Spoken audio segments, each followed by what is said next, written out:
দুনিয়ার দাসত্ব করবেন, আল্লাহ ছাড়া অন্য মানুষদেরকে আপন মনে করে নিবেন, দেখবেন আপনি পদে পদে কষ্ট পাবেন। কারো কাছে আশা করেন না, কষ্ট পাবেন না। আমি এই প্রসঙ্গে কথাগুলো বললাম যে দুনিয়াকে আপন মনে করতে নাই, আর আল্লাহকে আপন মনে করতে হয়। আল্লাহকে আপন মনে করলে তখন আমার উপর কিছু দায়িত্ব চলে আসে। কি দায়িত্ব?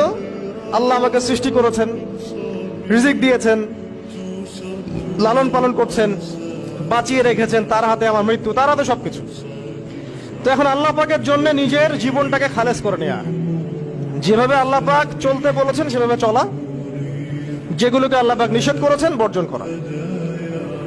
আর রাসূলুল্লাহ সাল্লাল্লাহু আলাইহি ওয়াসাল্লামের সুন্নাহ আল্লাহ পাক রেখে দিয়েছেন আমাদের সামনে। এই সুন্নাহগুলো যদি আমরা অনুসরণ করতে পারি, ইনশাআল্লাহ এই দুনিয়াতে কিছু পাই বা না পাই, ইনশাআল্লাহ পরকালে আপনি আল্লাহর ক্ষমা পাবেন ইনশাআল্লাহ।